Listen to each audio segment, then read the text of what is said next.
welcome back, everybody, to the Sharpshooter Sports Talk. I'm your humble and gracious host, Mr. Brinsky Sharp, on the ones, the twos, threes, fours, and the fives and the six. Appreciate everybody being in here tonight, man. Sorry for my small tardiness or whatnot, but we are here. We are here and can't wait to talk to y'all about some of everything. Even talk with a little NBA finals, man. Even just a little bit of NBA finals. But before we get into it, man, make sure you guys hit that like and subscribe button. Make sure you guys go over there to Coach Sean channel and subscribe to his channel. I forgot to put it in the description, but y'all already know, and I will have a link posted in the chat for y'all to make it easier for y'all. Just simple click and subscribe. But man, y'all already know, man. Before we get started, I gotta introduce my guy, my dog. Everybody show you love to Alabama A&M Zone, our good friend and brother, the man with the master plan, former running back at Alabama A&M. Y'all show you love to our brother and friend, Coach Sean. What's going What's on, up? man? What's up, broski? What's up, broski? Much love to everybody out there, man. Much love to everybody, man. Tapping in, see my brother Bino out there, man. Oh yeah, OG Ephraim Crimson Dad. What's up, Bishop? Bishop, man, where you been, man? What's up, man? man, Bishop, you need to come up here if you want to, Man, brother. Bishop, what's up, bro? You know what I'm saying? Much love, man, to everybody out there, man. DSGB, the broski from the mother Moski. You know what I mean? Anitra out there. Travel Pernil, my brother, my home team brother, Jeremy. Mm-hmm. Everybody, man. Everybody, man. Football talk, man. That's what it is. And back to be great to be with my brother B Sharp. One more again. Oh yeah, man. We back up in here, man. Y'all tell a friend to tell a friend. We up in here. So y'all know we gonna talk that talk and all that good stuff. And we're gonna keep it OG real Ephraim. with you no matter what. Bishop said we charge late fees. I know, I know OG you be on us. directing that at me, man. I know you directing that at me. It's all love, brother. You ain't gotta hurt my feelings like that. It's all love. But man, Corey P4. What up with you, bro? You man, already know, man. so You happy to know. see everybody up in here, man. I'm glad all y'all up in here. Look at that. A&M up in this thing, man. Long as you ain't repping EP. Alabama State. Hopefully Miss Facts. Susan ain't in here. Jay Smith, what up, broski? Jay Smith up in this thing, man. Got them Birmingham Stallions up there. Yeah, Blessed. man. With grace and Yeah, Bishop. mercy. Yeah, See, Bishop, man. You blessed. know we need you up here, brother. Yeah, man. What's up, blessed? Oh yeah, man. Come on, man. I was What's about to up say, with you you? know, it's always an invite, man. If you want to come up here, man, we Facts, just bro. talking. And I really want to know everybody's opinion on this Brenden Sorsby situation, man. We made a video, me, Coach Al, and Coach Sean, talking about this very situation and just how crazy it is. Hold on, before I get in there, definitely major shout out to our good friend and brother DSGB for being a member for 11 months. Jesus Christ, man. I didn't know I even had it that long. So, man, thank you for being a loyal member. And for the members, man, the members will have, I'm be doing a giveaway really soon. Shout out to Really, Lisa really Fish. soon. Lisa So, Fish, you. Lisa. so if y'all see it in Mm. the chat, man, I'm doing college football 27 giveaway again this year. Not one, not two, maybe three, but it's only for members only. Just to show my love for them for being loyal to me, even when I haven't been consistent with this because I've been focused on this camera too much. But you got to keep the main thing the main thing. So if you want to win a copy of College Football 27, all you got to do is just become a member if you're not already a member. If you're a member, you ain't got nothing to worry about. So when that time come, only members. If you're a member of the Sharp Squad, you'll be eligible to win. So, like I said, subscribe to the channel, join the Sharp Squad, and we in here. And then definitely gonna be dropping more content.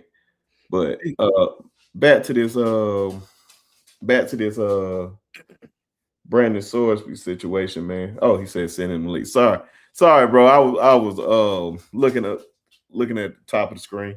But this Brenden Sorsby situation, man.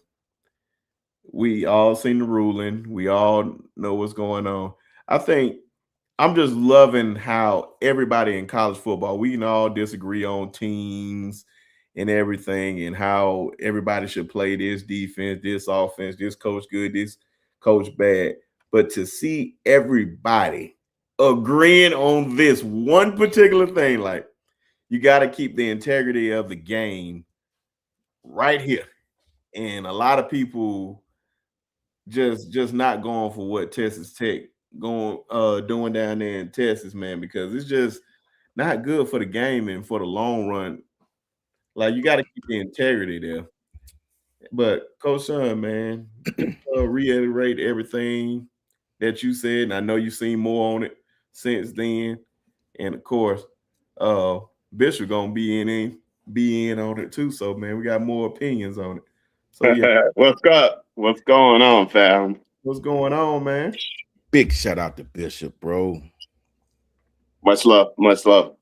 Appreciate you coming up, man. Definitely Oh, want to it's all good. It's all good. get. I talked with you about this and Piano Man on y'all show, man.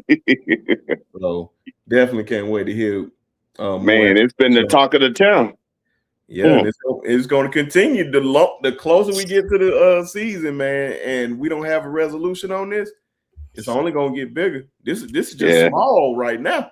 The finals covering all this up right now for the most part. But go ahead, Coach Sean. Go ahead.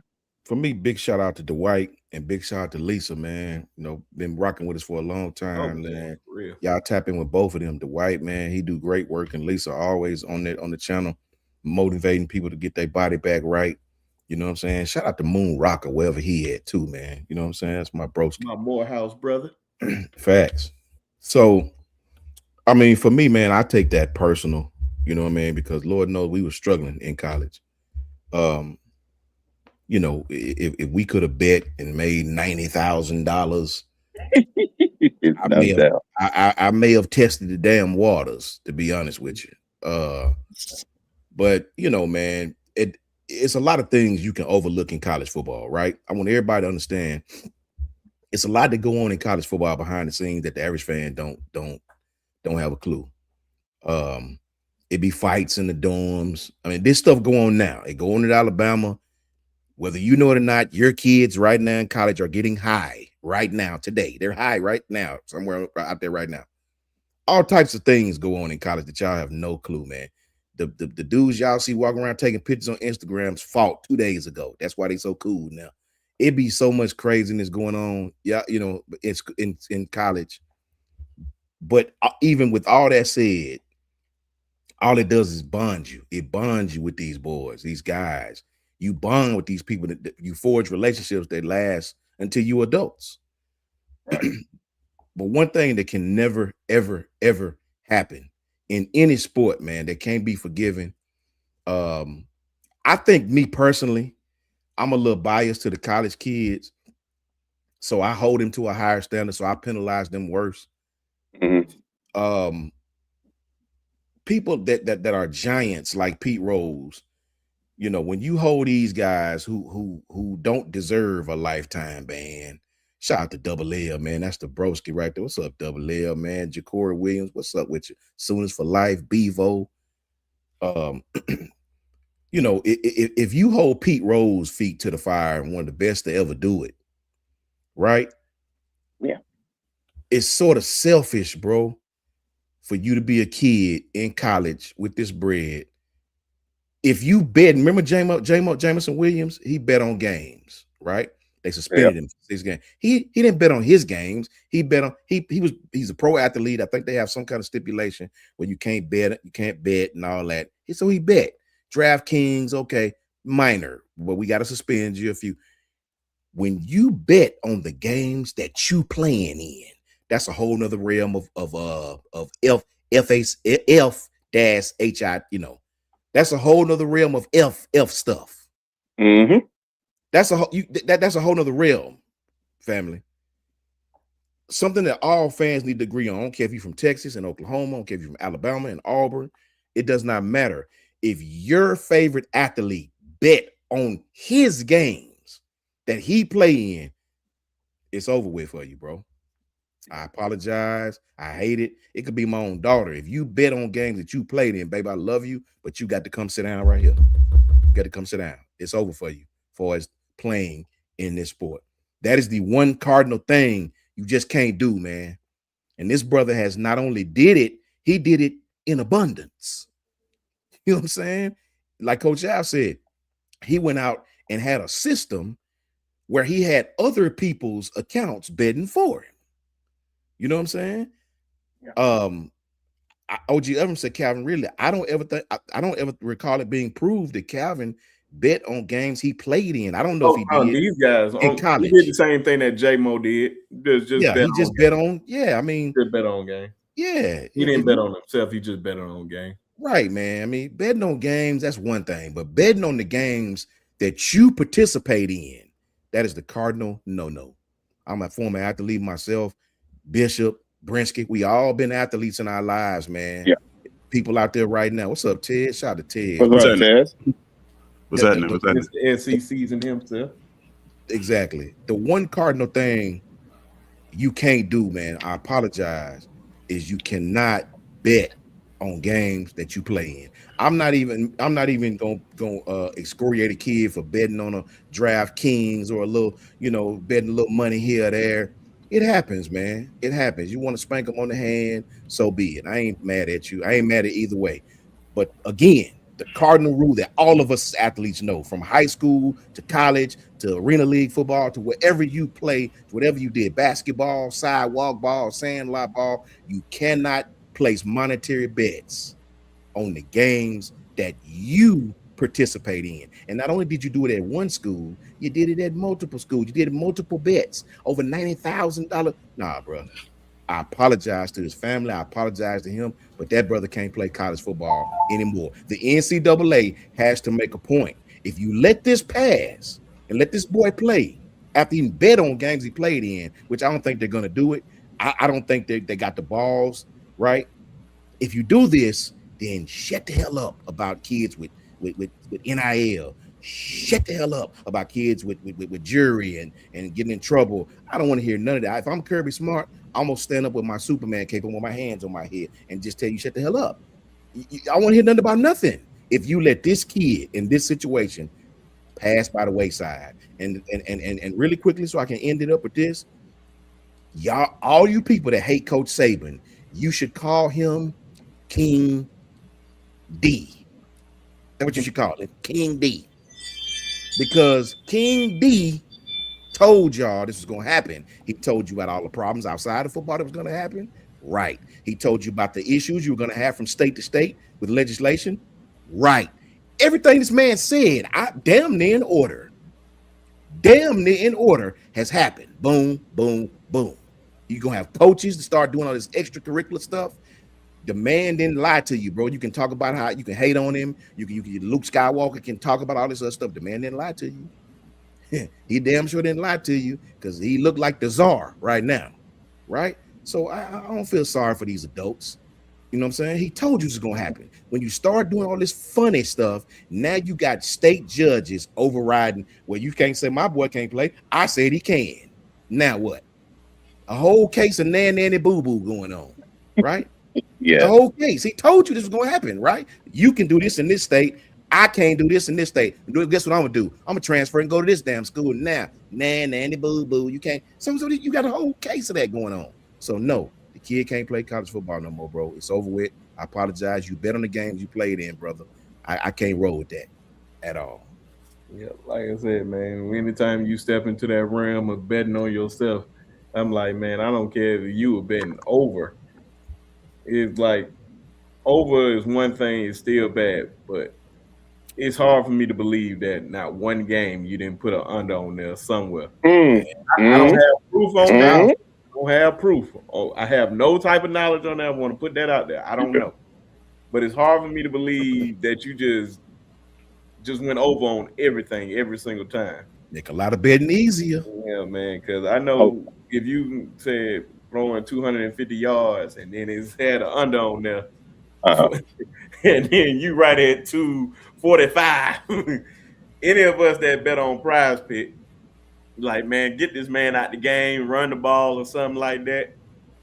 you probably like, nah, I'm gonna change this player to a running play or something, man. It's just the integrity of the game. That's the only thing we got pure about this game left.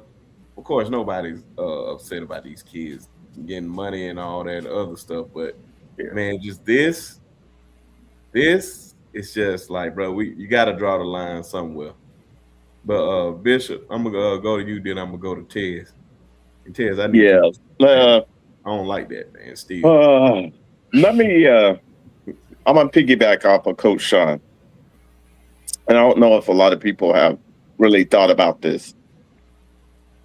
If they, by any chance, stand on this or find a way to keep this ruling, then any and everybody that was affected in past years has an obligation to be able to take them back to court, because now you have made a special condition when you have always had this rule in, and when you ruled, it was no ifs, ands, or buts about it. That's why when we saw that they did an injunction, it's like, what? Mm-hmm. And then all of a sudden now that door is open, be careful, because now the Big 10 and the SEC, they see the door.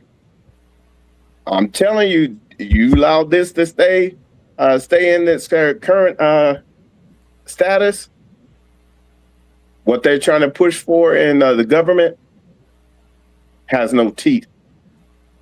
Because how are you going to implement it? That's a fact. I'm with you. Mm-hmm. Yeah.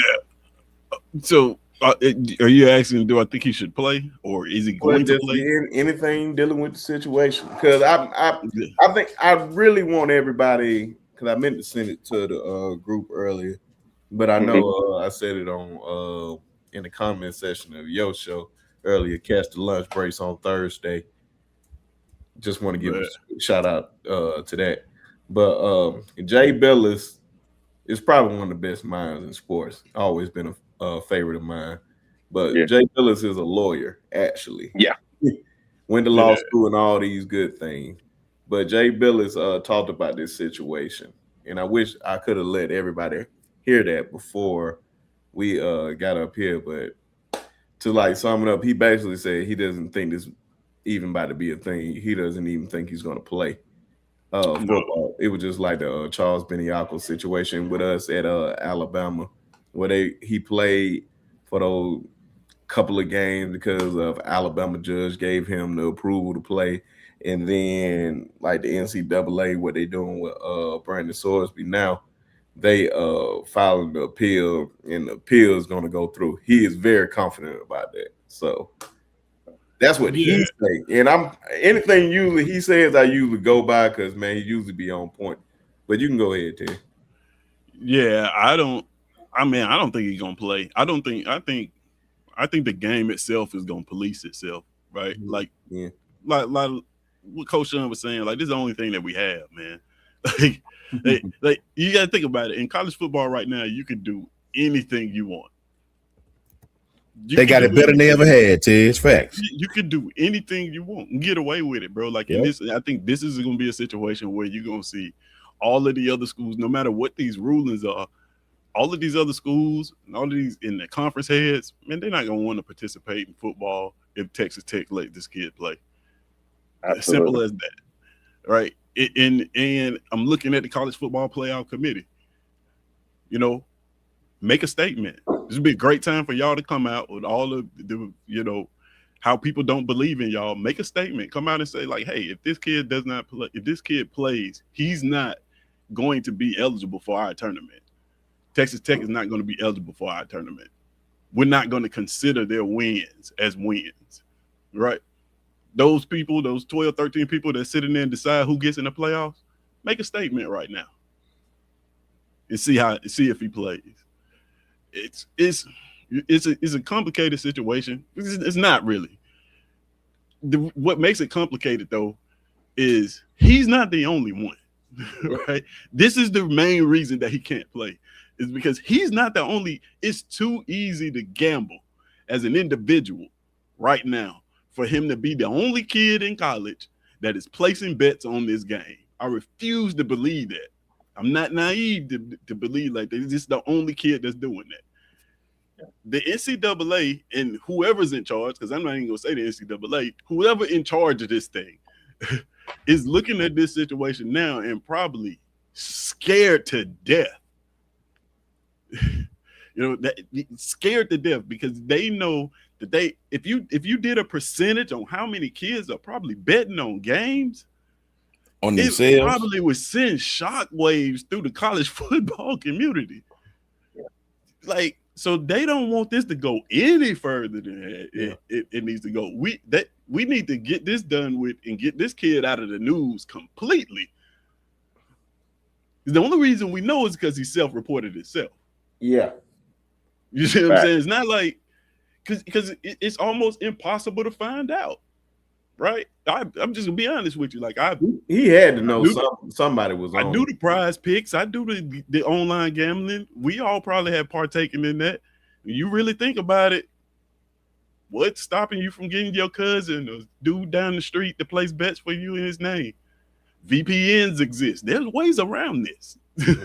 It's not that difficult about it, bro. It's a situation where they can't let him play for the integrity of the game. I think the game is gonna police itself. I don't think the kids want to, be involved with this kid. And for him to, I said this earlier. I want to make this clear. There's always two sides to this thing. I see a lot of people saying that it's bogus that he would claim mental health, right? I get that. I understand where that's coming from, but I also want to point out the fact that regardless of what we feel about this situation, this is a young man who had millions of dollars on the table in college, millions of dollars on the table in pros, and he's made a mistake that's going to cost him his future. If any of us did that same thing, we would be depressed. Now, will we claim it? No, probably not. But he is, he's probably mulling with some things himself.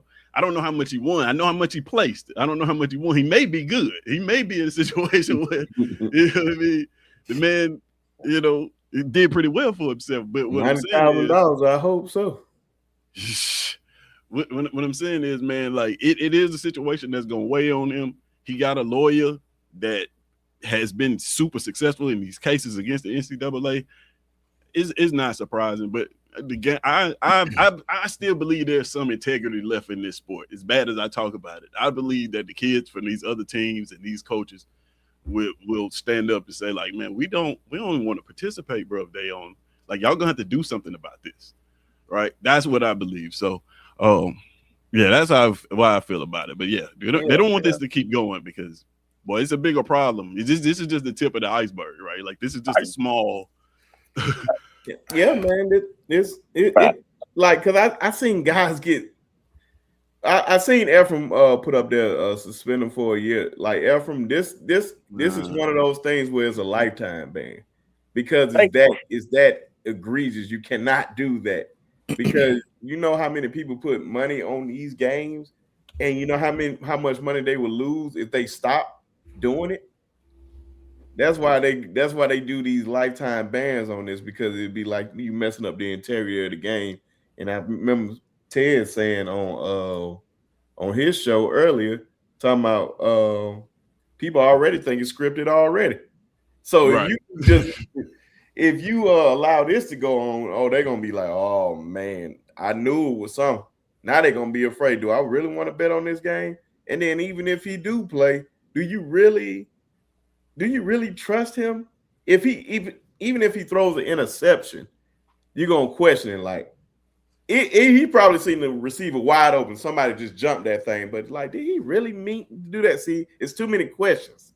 It's too many questions about this game. I just know Terrell Pryor got suspended over selling his memorabilia for tattoos.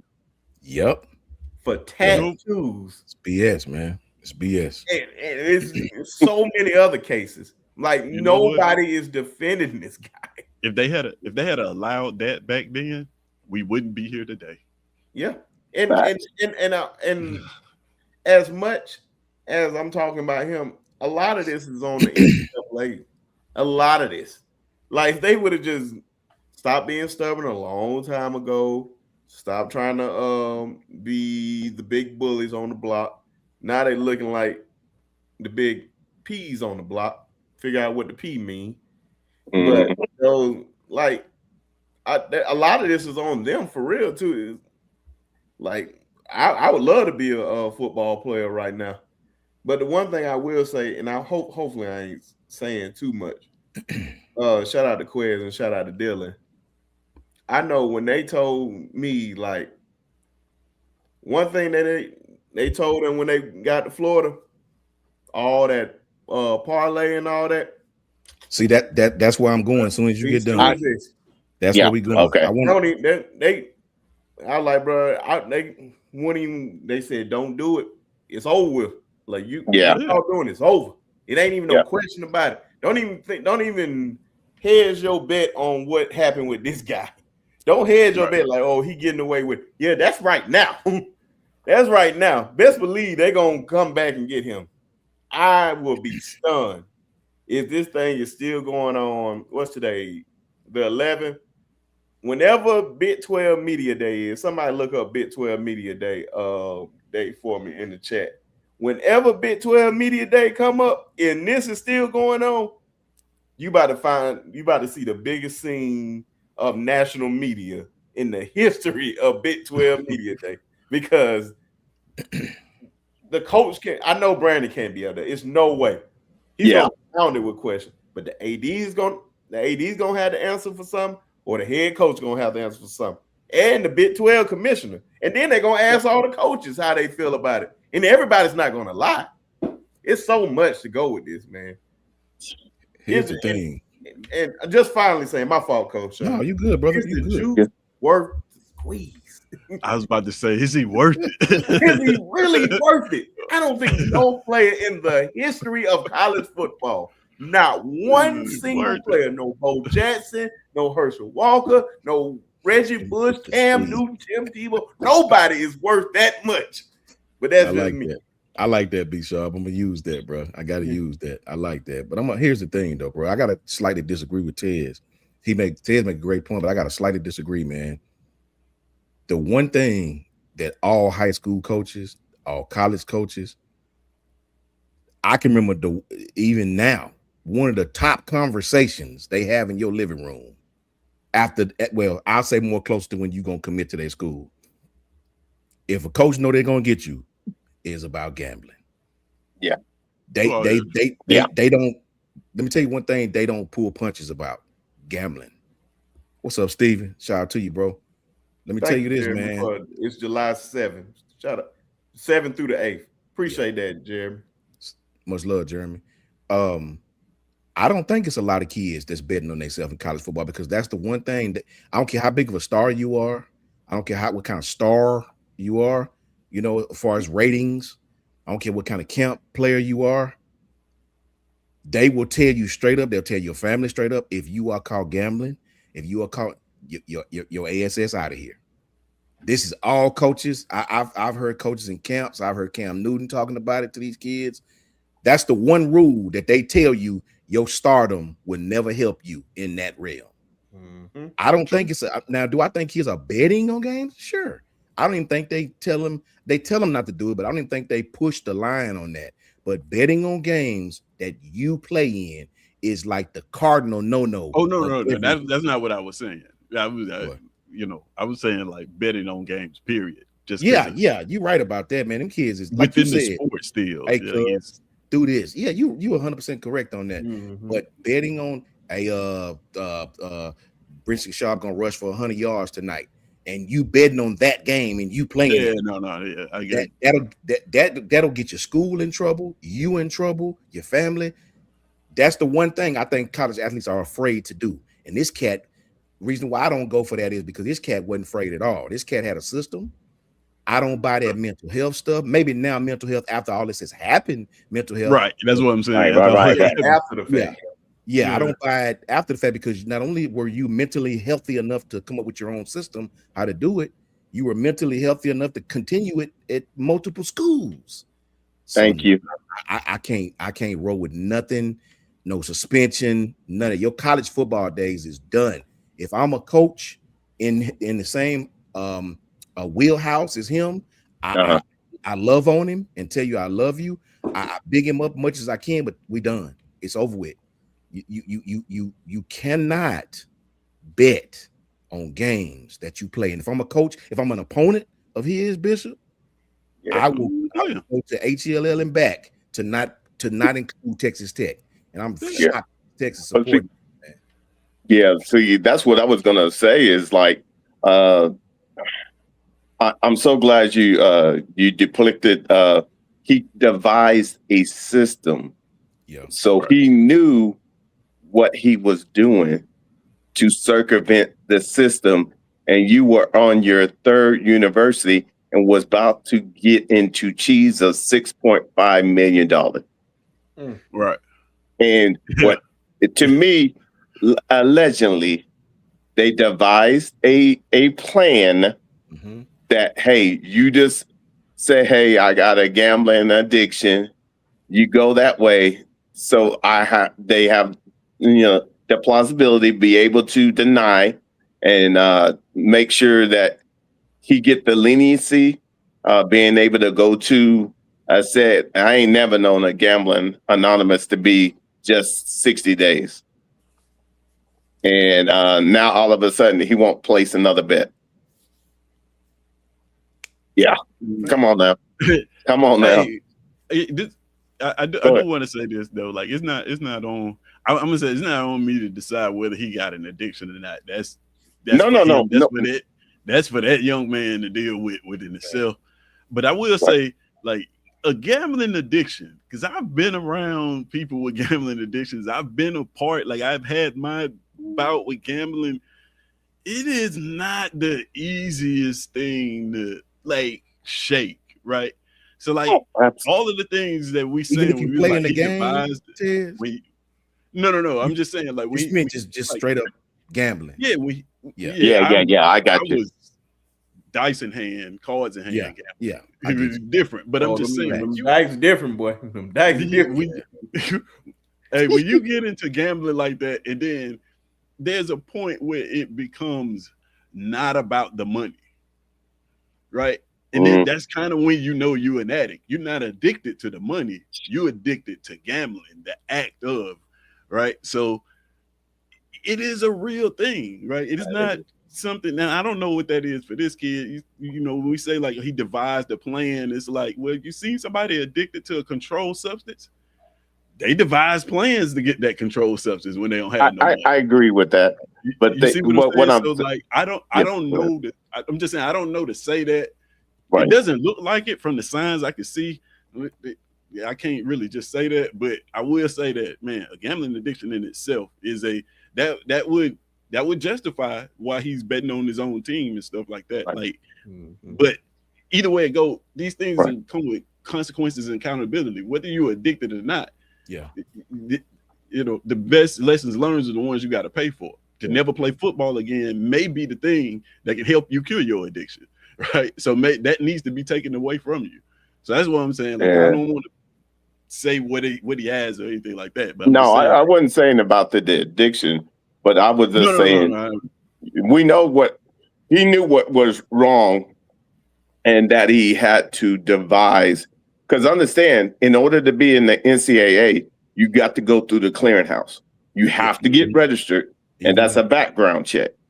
So understand you had two universities, you're going on your third university, and now all of a sudden you're deciding, hey, I got an addiction. Why not with Cincinnati? That's a whole entire fact, man. Hey, B Sharp. Shout out to Uncle Jay Townsend, man. Seen Jay in a minute, man. So good to see him, B Sharp. Good to see Jay, man. Jay, it's so good to see you, boy. Definitely want to give a special shout out to Jay Townsend with the $2 super chat. Said, "What's up, brothers? Roll Tide. We're counting down. I mean, we're getting closer and closer, man. that means we losing more and more summer. So I know that's right. Man, you're right. Gift and a curse at the same time. Gift and a curse. You said that right, man. But for me, man, Jay and Chat and all my fellas and Bishop, I agree, man. I agree, bro. Tez is right. You know, even the youth leagues, these kids, I bet you I do that bet 5. You know, that's one thing they do that. And we're not even gonna talk about AAU basketball. Like that's a whole that's a whole nother conversation in itself. AAU basketball is on another level, bro. Like I'm to my big money. Like that AAU basketball is something different. That's a whole nother level. You know what I'm saying? You got stars and celebrities involved and all type of stuff. Hey, I'll tell you something else. 7-on-7 is starting to become this. You know what I'm saying? Yeah. So what I'll tell you is this, man, and I'll put a bow on mine really quickly and really shortly. Yeah. I agree with what Ted said. Ted about the gambling. I really do, and I agree with what Bishop said from the NCAA standpoint. I agree with what Bishop said as far as what the world looking like, how the world is seeing this through their glasses. At the end of the day, brother, you cannot bet on games that you participate in. That is the biggest thing for me. It ain't even the gambling itself. It ain't even how much money. I don't even care if he won $2 million. I don't care if he lost $2 million. You cannot place wagers in Division 1, 2, 3 football, in a college football where you accepting a scholarship, where you are playing, even if your mama paid money. They do it, but we don't like it, right? But if you on football scholarship, brother, you can't place wagers on games that you play in. That is bad business, you know. And I can't even rock with that on no level, not even a small one. Right. And just to add, he was betting on pitches. You know how many pitches is in a game? Yeah.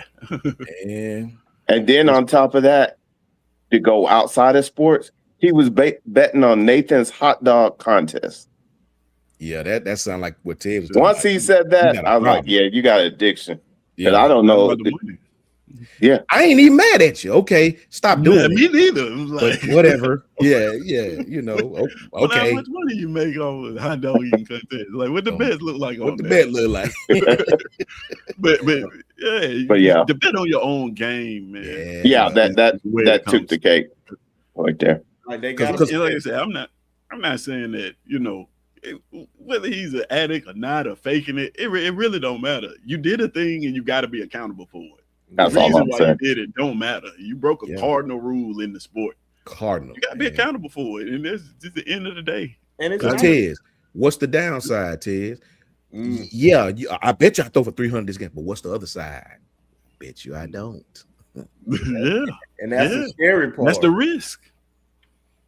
And that's the part that they don't know, man. That's what they trying to get that out. Like, they don't even want it to be a thought. Like, man, is terrible, throw the game? Even if, like, I use any of our players, they'd be like, whoever the quarterback is, man, is he gonna throw this many touchdowns or whatnot? It's just even a little thought of it. They were looking like. You affect Vegas too, man. Believe it or not, man, this is a big business when it comes to this gambling. Big business. You know they ain't having that. And if you think they about to lose all this money, if somebody even second guesses, like, no, you know what, I'm just gonna watch the game. I probably do a little side bet with my fellas over here. No, they want your money to go in that system. I'm gonna tell you something else that nobody's talking about. Betting on games that you play in is bad for your health. And it's bad for your safety. The wrong people lose the wrong amount of money. You got way bigger problems than what the NCAA is going to do. Yeah. So it's just not a good look at all. The junior league compared to what other entities. Yeah. Because y'all mean to tell me, ain't nobody talking about this, man. Shout out to Nick, man. Shout out to the White and Nick both, bro. Oh yeah, man. Think about this, brothers. Think about this. Nobody's talking about, let's just say he made $90,000. Let's say he made $2 million.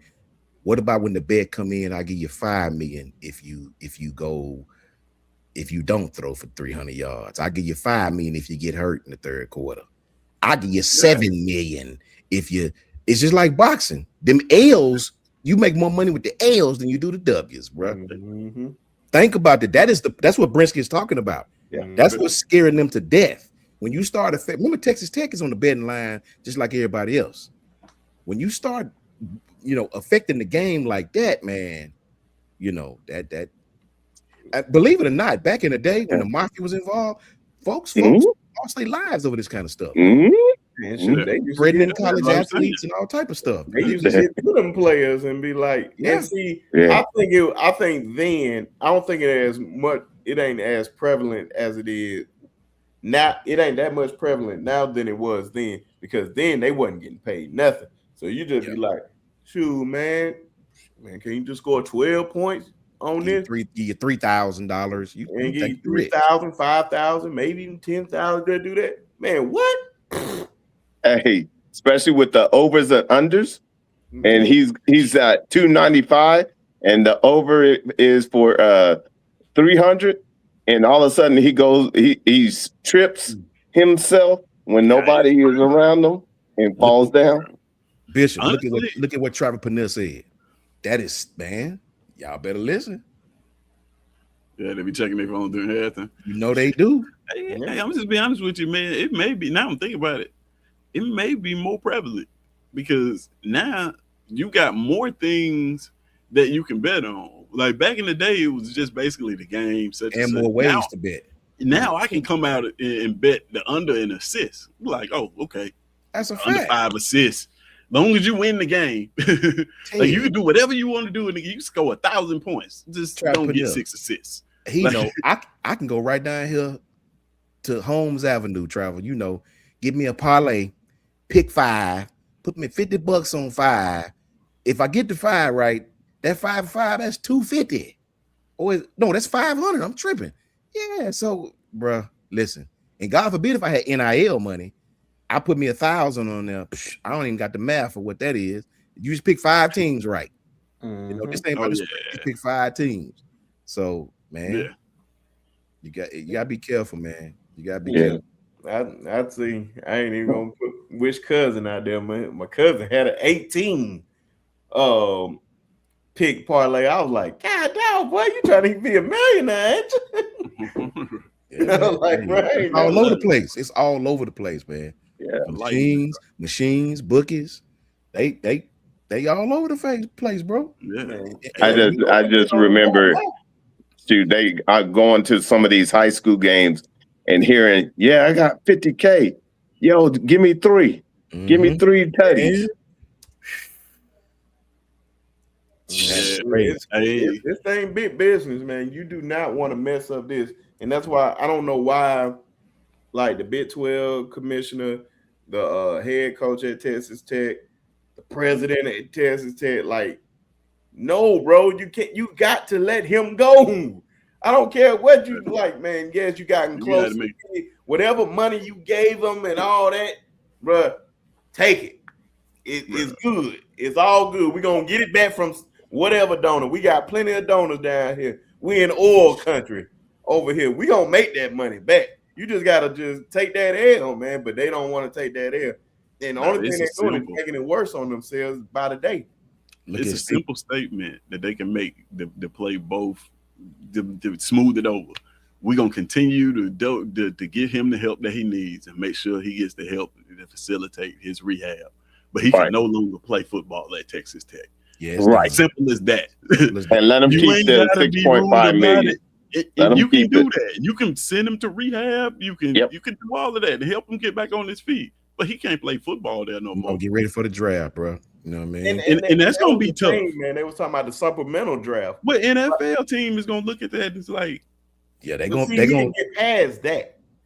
He can get past that. It's in college. Like they'll give you a chance. He's talented enough to get a chance. But is he? He is because he was considered to be one of those guys coming out for next year's draft. Like he could have made that transition this year. Yeah, I hear you. I don't know. The thing was, like, you just like nobody's in a rush to really go to the NFL draft like they used to be.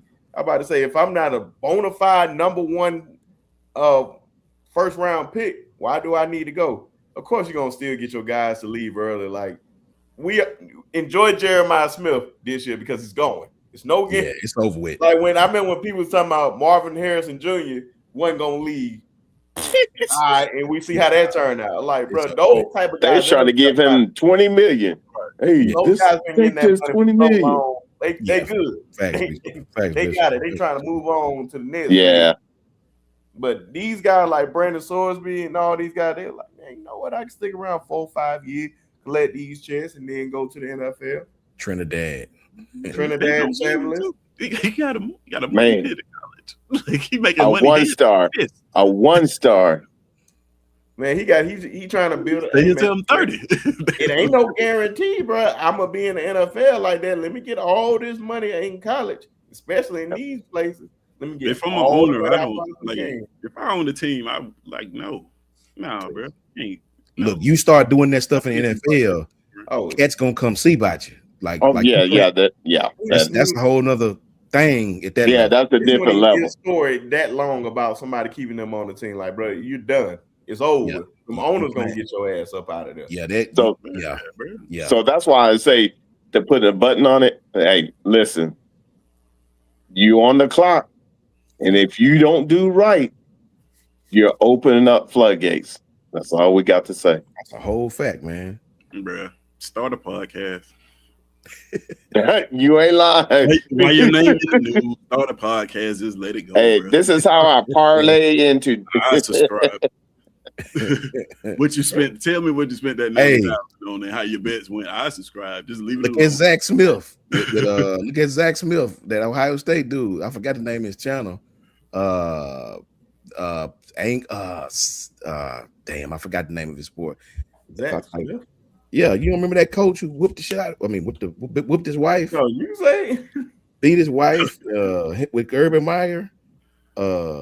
With Urban Meyer? Yeah, he was a coach with Urban at Ohio. Yeah, he was a coach, bro. And he got his podcast now.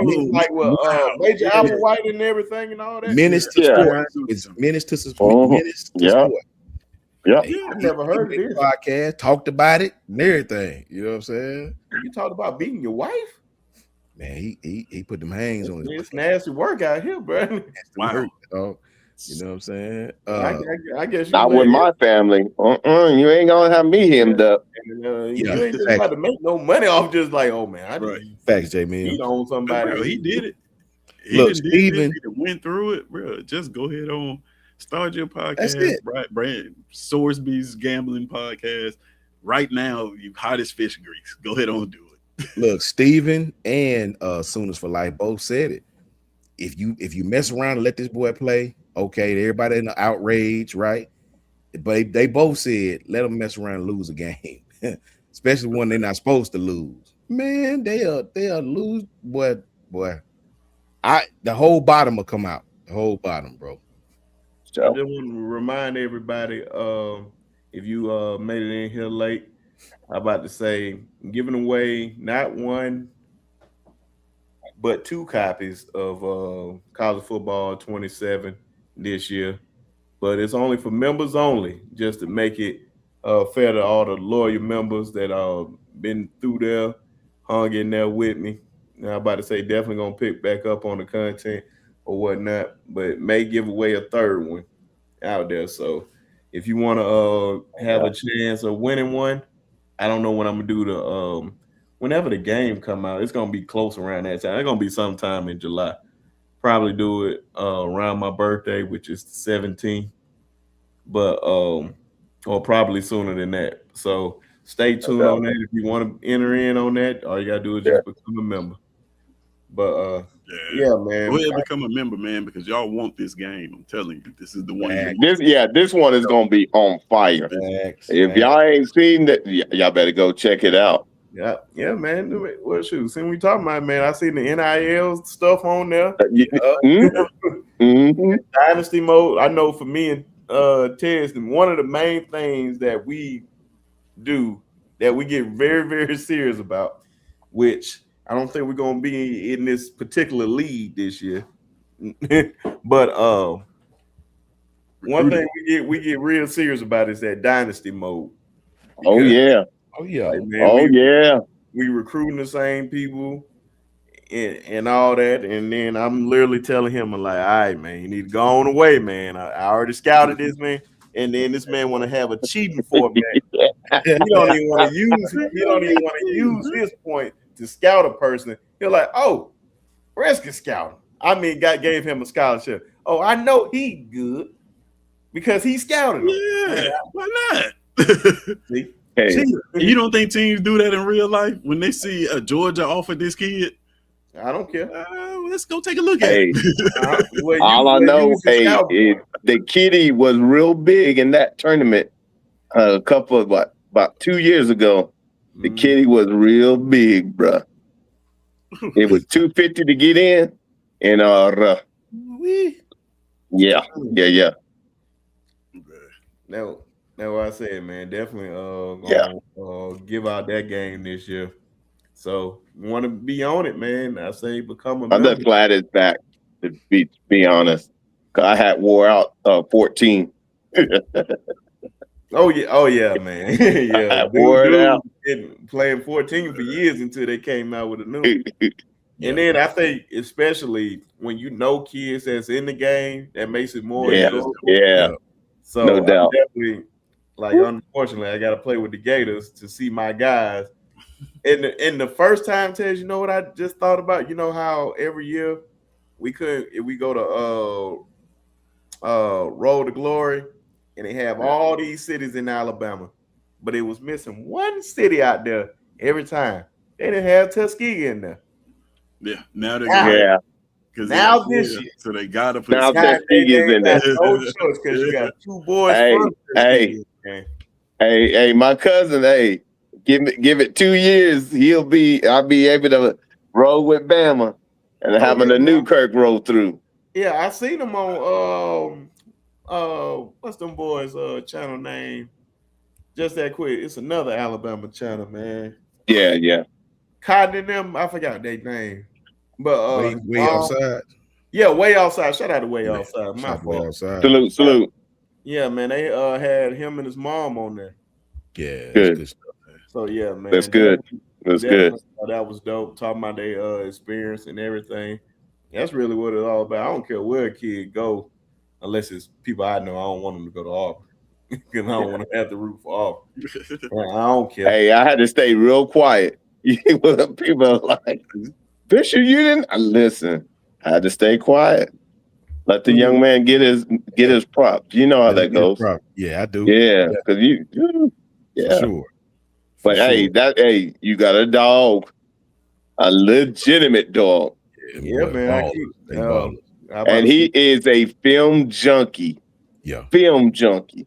Coach Carl said they looked at. No, I think it was either Coach Carl or Coach Al or both of them said they already looked at him and was like, "Hey, man, they like it, and they didn't even know that was your cousin."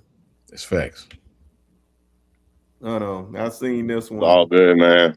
I'm just proud of the young man because to keep his GPA and did what he did. Hey, he got it out the mud and he's getting paid off now. So he just got to complete the process, though.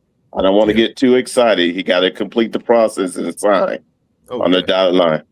So, but I know the finals going on. Everybody seen that debacle last night. I'm still just stunned. Like how Coach Sean and Coach Al and Coach Carl and Bishop and everybody else, Jance and everybody like masters on this. That's how I feel when it comes to basketball with me. Oh yeah, I feel that way. And when I tell you I was heated just watching De'Aaron Fox, I love you, brother, but oh my God, that was just that one possession when you literally all you got to do is hold on to the basket, dribble the ball out, dribble the ball out. I mean, I lost my mind to see him just try to go score, and then hearing the explanation, he said, "I thought I can outrun him."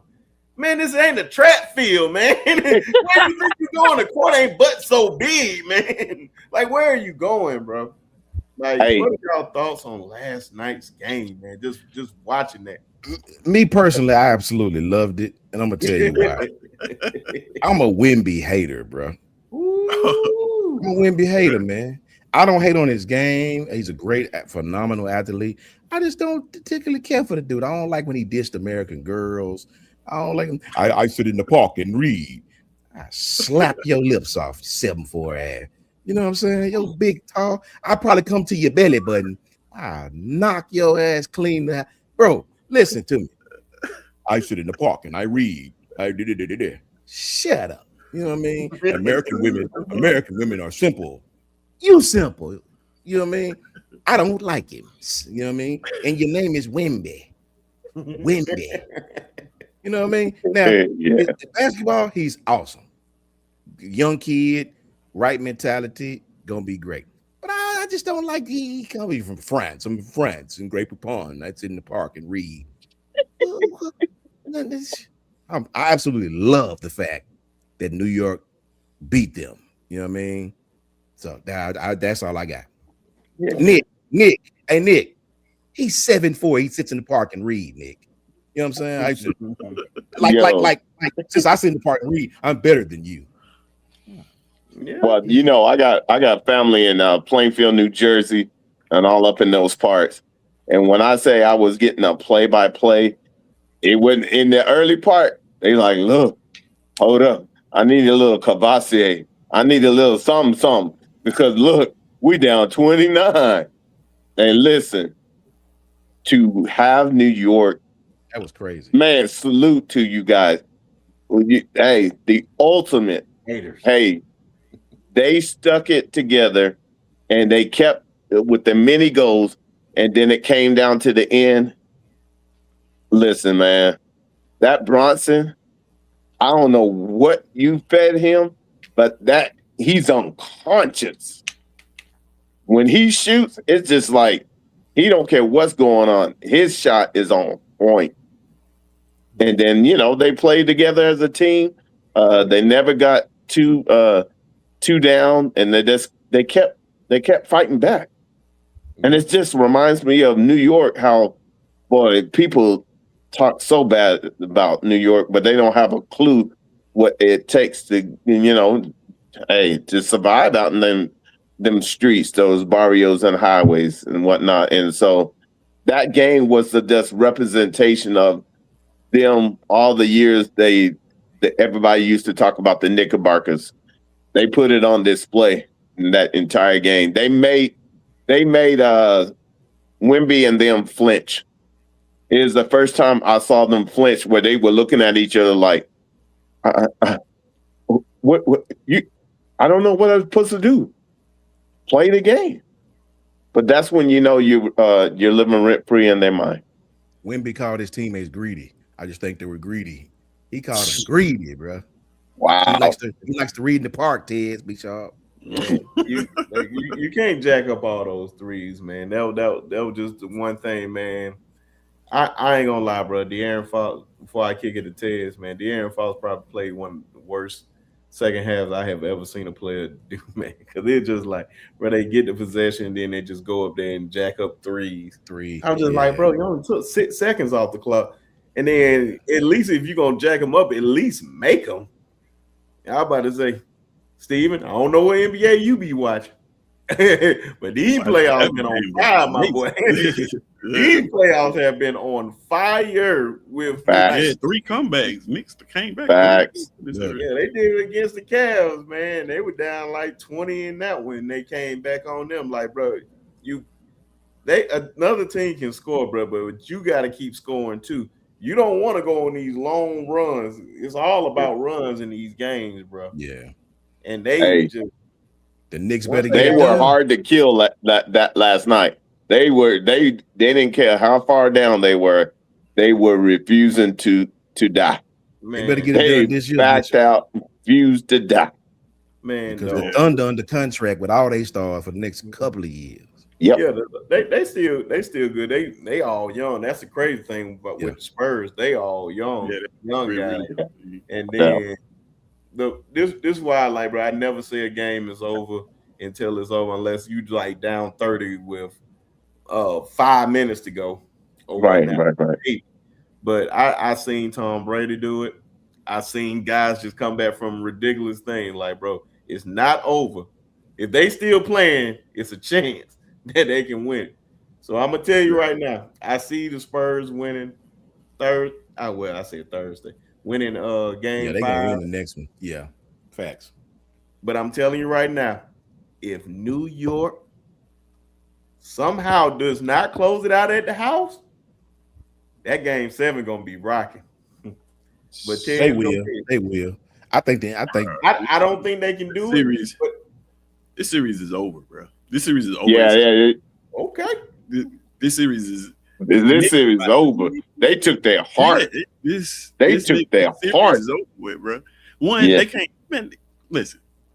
You cannot let the Knicks win a NBA championship in Madison Square Garden after all these years. Crazy. New York will explode, bro. They remind me of LSU fans. This series is over with.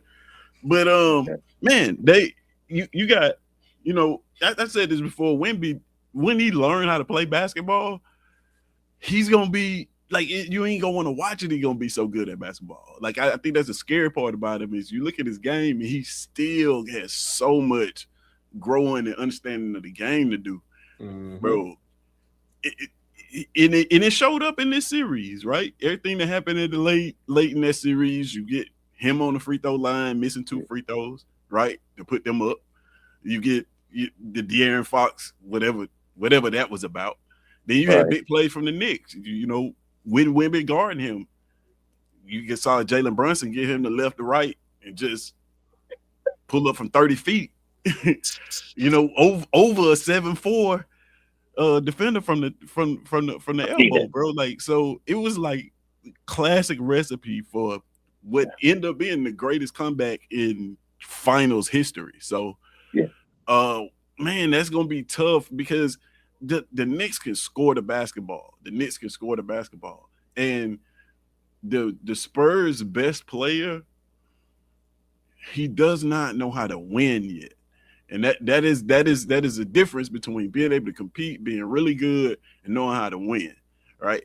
One of my favorite documentaries is, and it's funny that this is happening, but one of my favorite documentaries is not the Spurs, but the Pacers 30 for 30, right?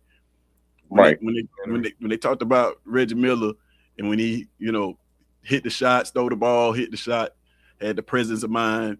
And when John Starks was on there, and he was like, "Yeah, this dude just did this." I never forget he said that. But he in that series, Ahmad Rashad is voicing over what's happening, and Ahmad Rashad say one of the most profound things about sports. He said, "There's a time to play, and there's a time to win. What you do in winning time separates good from great." I saw Wemby get to the free throw line. Despite what happened, you're the best player. You missed them 2 free throws that would have put you up in that basketball game. So until he reaches that point to like, hey, it's a time to win, they always gonna come up short if he's their best player. And then what did Jalen Brunson do when he got his time to win from the elbow right there?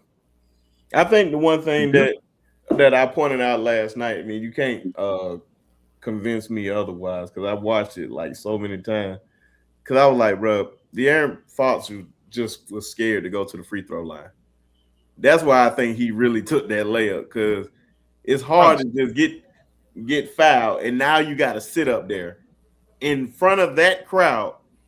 Like, they free throws. That's a very lonely place, man. Guys be scared of that moment. Like, I got to make this, and we already blew this lead. Now I got to go up here and make these free throws. That's why I said with Wemby missing those free throws, I was shocked that he missed both of them. I was like, okay, maybe one, but both of them? Okay. Well, I saw his face after he missed the first one. And then boxing out I said this last night too, is a lost art, bro. Like, dude, I get so tired of dudes not boxing out. It bothers me to death. And that's what cost them at the end with OG with the tip of his life, bro. That's why I said, bro, they mess around and win this series, it'd be hard for me to believe that man paid for anything in New York ever again. You know what's so sad about it is that Wemby, he started settling for 3 points. All you got to do is keep rolling to the basket. You've got to know when you need to take over a game. Yeah. Like, you're 7'4", bro. There's no reason for you to just be jacking up threes, bro. Like, at a certain point, like, all right. And then they coach Mitch. I think it's Mitch Johnson or Mitch Riley. I can't even think. He's no Popovich. Look, man, you got to take some responsibility on that too, man, because you cannot let these guys just go on this run. Like, you're not just gonna call a timeout. You got to stop the momentum at some point, bro. Like, okay, you just gonna let them go on this 20-point run, and then okay, I'm just gonna call a timeout.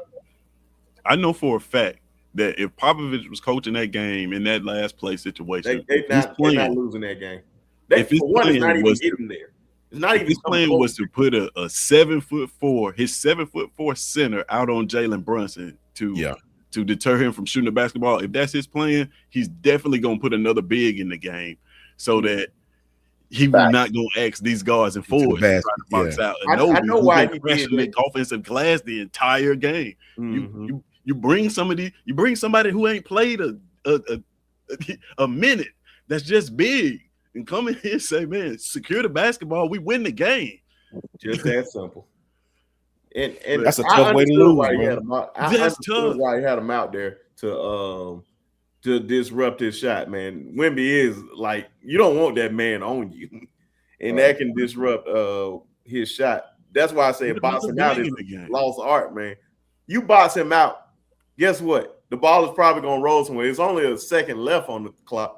It's gonna roll somewhere. The clock gonna go out, or we're gonna get this rebound, and we're going out of here. We're going back to San Antonio 2-2. But we're gonna see Saturday night.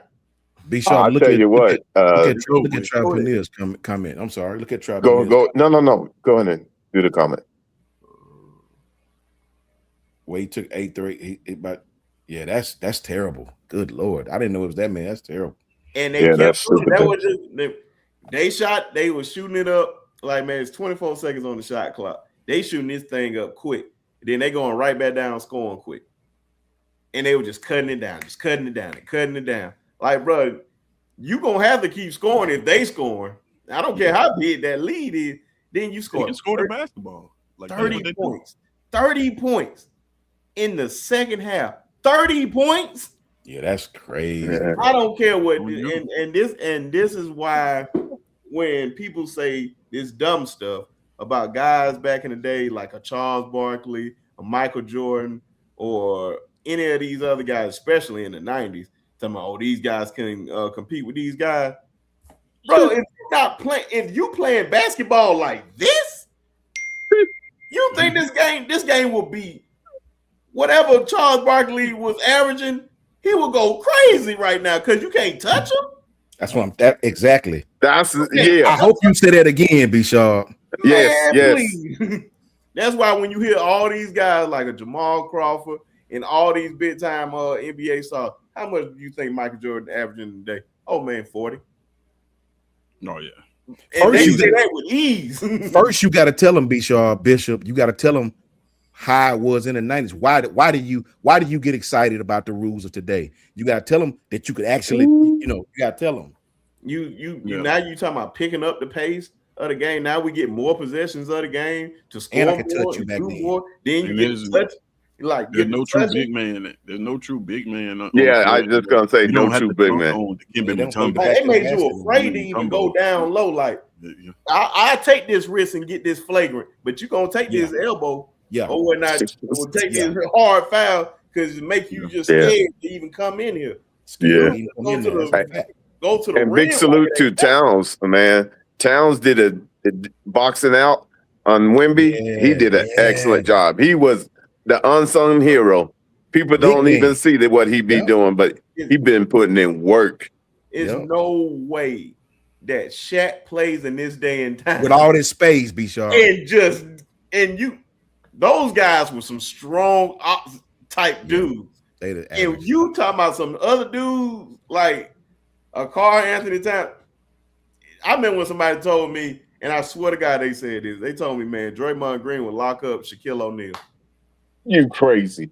Put him on the block and You let's see. crazy. Man, Shaq. I seen the best of the best get on this man, and they look like they needed help. They look like they were about to call the police because they can't can handle this man. I'm like, do you not know who Shaquille O'Neal is, bro? I watched one of the best centers to ever play the game. Couldn't do nothing with Shaq on the block. Hakeem Olajuwon, but on the difference was on the other end. Yep. Right. Couldn't do nothing with him either. Yeah. Like all that drop step. Like, but the thing that my young homeboys don't understand is it's just like a fan in football. You think touchdowns equals better. Like you think 132 to 119 mean the player's better. Yeah. What they don't understand is nowadays from AAU on up to grown for they play what's called stretch 5, meaning they don't give a damn about a center. They don't play with their back to the basket for real. It's 5. They just stretched all around the court. Positionless basketball. Space. Yeah. That's like one of the worst things in basketball. If the Spurs had a true point guard on their roster, they'd have won that game. True point guard. Ooh, that's facts. That's a good point. That's facts. They'd won that game. You know how many teams that would have won their series if they had Chris Paul this season? I watched Houston. That's a fact. Needed a point guard. They needed a point guard. Even New York, to a degree, could use a true point guard.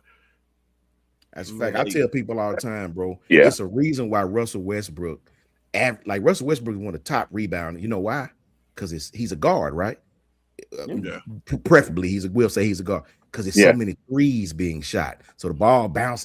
It's so many threes. Right. They don't throw it into the paint for real no more.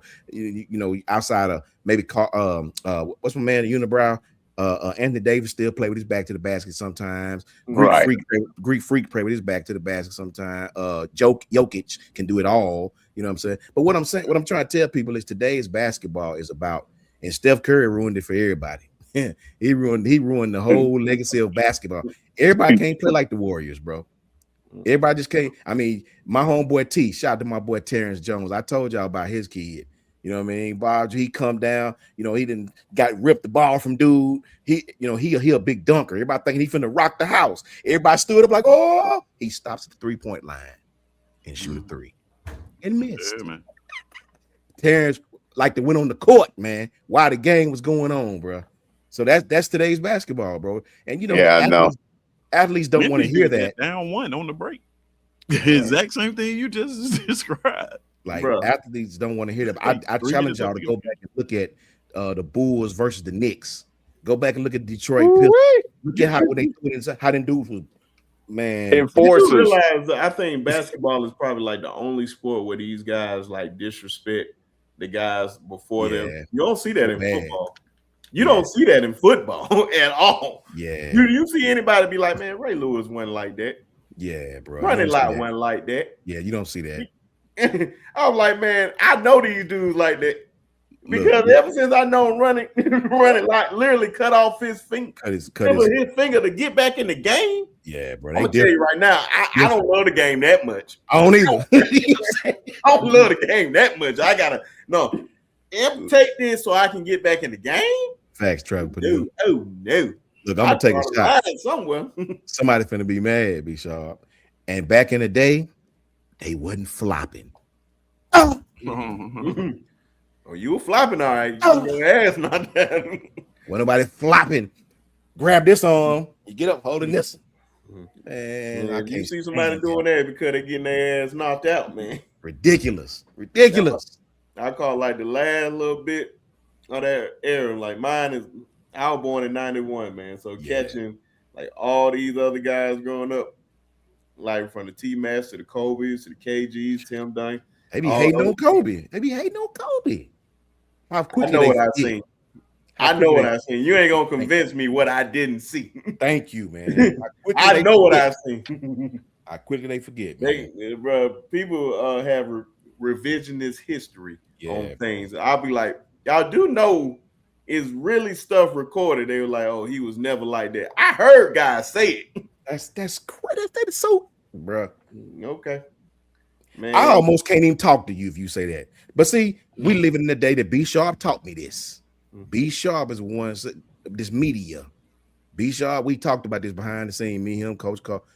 People say stuff now, like that dude Nick Wright talking about Kobe wasn't this and Kobe wasn't never the best. But people say stuff to make us click on it. He said, "What? I'm gonna listen," knowing he don't even believe that. But you say that, so you make everybody in an outrage. Feelings get involved, and guess what? All us do click on it, and guess who win? Him. You know what I'm saying? It happens all the time in media now, man. So. Yeah. He says game soft now with the players. It's the way the game called. It's the way. I don't think the players. So I think the way the game is called is soft. The way the game is called is soft, man. And it just can look like that, man. And like them dudes are like, and then these dudes are like legit crazy, bro. I'm talking about. I don't care what no Charles Barkley was like. I think Charles Barkley gets so disrespected, and that boy so much, and it's just like, dog. It blows my mind. I'm like, bro, do you not like? I know Draymond was trying to be funny, but I think he was serious at the same time. Like he was talking about, I'd rather have my career. I forgot what he said. It's been a little second, but talking about, I think you're comparing his career to Charles Barkley. I don't care how many rings you got. I'd rather be Charles Barkley before I be you. Charles Barkley's any day of the week. And that's no disrespect toward Draymond, but that's Charles Barkley. Yeah. Bro, to give y'all a taste of what B-Sharp saying, this is the example I use with my younger cousins. If y'all watch the Warriors at their peak, I guess the peak would be Kevin Durant. I guess say before their peak, maybe. They won a championship. So if you watch the Warriors and when Kevin Durant was on the Thunder, it was Kevin Durant, Russell Westbrook. I think Kendrick Perkins was on that team. Mm-hmm. The refs, this is the year that the Thunder was beating the brakes off them. The first couple games, the ref, they said we're gonna let them play. Every time Steph come off a screen, they knock him on the ground. Russell was in his bag. They beat the Warriors. They beat them several games in a row. Mm-hmm. They stopped calling it like the 90s, and they started calling these ticky-tack fouls where if you chase him and you barely touch him, he going to the free throw line. It's just a different kind of basketball, man. It's a different type basketball. You want more points nowadays. So these teams flourish in the three-point shot. They flourish in they shoot more threes and twos. And it mess up the motion of the game, man. I remember when they used to shooting 25 threes in a game. They were like, boy, you overdoing it. Boy, they doing that. You could probably get that before the half. And a lot of times. Before the half. Yeah. That is insane. But I know this was the last thing we were gonna hit on. Of course, it's always something fun to do. I seen this one like last minute. Said keep 3, cut 9. Keep 3, cut 9. SEC quarterback season. Only one you ain't gonna see on here is Cam's, because I think that would be an obvious one. Of course, it's another obvious one up here. You said, we taking their seasons. All right. Yeah, so you wait, B-Sharp. Hold on. We got to be clear. Are we talking about who is the best? Are we talking about who would you take for your football team? Yeah. No, like your season, like their season. 3, the best season. Who had the best season? It don't matter who the player is. Okay, the best season. Okay, got you. Because if we're going by the best, then that would just kill everything. But now the best season. The best season. Of course, I know I would take Joe Burrow 2019 easily. I would take Tim Tebow. I think that was the 2020 season when he had 20 passing touchdowns, 20 rushing. And I take Matt Jones because in Matt Jones' season, I think is one of the most slept on seasons. Any other season a quarterback does is you win the Heisman. He threw for them only in 10 games. Facts. That is insane. Mac Jones, Joe Burrow, Johnny Manziel for season. Okay. Easy peasy. This is a tough one, man, because I want to pick all the ones that won championships, because I feel like what's better in the season than that? Well, I guess it's just stat wise. Yeah, you can have better stat wise. Yeah, I take Johnny Manziel stats and Mac Jones and Joe Burrow over anybody on the list, including Tim Tebow, including Danny Wolf, including Tua Tagovailoa. I don't know. This is interesting, man. I'll probably take Mac Jones. I honestly, I'd probably take the same three that Big Sharp took: Tebow, Mac Jones, and Joe Burrow. Give me Johnny football. Give me Are you with me? Okay. yeah. Give me I don't know what. give me Breezy, Joe Burrow. Yeah. Give I me think that's the most unanimous one of them all. Yeah. Johnny Manziel. Mm-hmm. Easy. And I don't. And Trying to think. And no disrespect to Coach I, but I don't know what Stetson Bennett did in 2022. Made me Yeah. And Mac Jones. Was good, Mac but Jones. I don't know what he particularly did to just stand out like that. Tim Couch threw for a gang of yards, but look how many times he threw the football. Yeah. It's ridiculous. He should have threw for that much. Yeah. Bro, Eli was great that year at Ole Miss too. Yeah. Go look at Johnny Manziel go rushing with his passing. Hey. Phenomenal. I'll take Jaden season before I take Johnny's season. Who's? Jaden Daniels. Oh. He had us on the skin of our teeth, man. When we played until he got knocked out the game, man. But Johnny came to Tuscaloosa and beat you. That's hard. That's hard. That's real hard. Well, Jaden beat us at the house, but he could have beat us at the he could have beat us at home too if we didn't knock him out the game. But Johnny came, beat you, and then talk crazy to you, threw up money signs at you. I got to go with him. Yeah, it hurts. It hurts now. Don't get me wrong. It hurts. But if we talking about the best season, I'm going with Johnny. I think I got over Johnny's. Johnny loss ain't hurt as bad as Cam. Cam loss hurt. Johnny's loss hurt me gravely. I hated that cat. Wow. We almost won that. It was just the way we lost to all. The way he did us in that in the bowl game, Johnny was unconscious that game. Sheesh. I don't think Pavia would do. I don't know. That's interesting. I don't know. I've seen him have some great throwing games, but I don't know. I feel that Pavia, if he had he did the most with what Vanderbilt gave to him. But you got to have a cast that goes with you. Yeah. But he's a dog. Go back and look at it.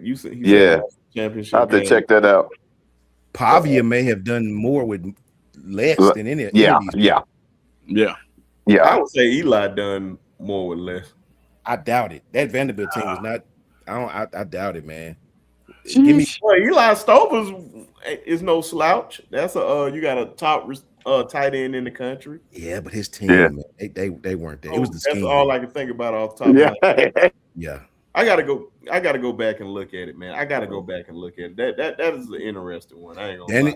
Danny Warfel threw for a lot of yards. He threw for a lot of yards. Yeah, I hear you. And no rushing yards. No, that said 90. Hold on, that said 97. Yeah, I hear we're still on that team. Hey, B. Jammin 96. He was definitely still on the team. B. Jammin make a point now.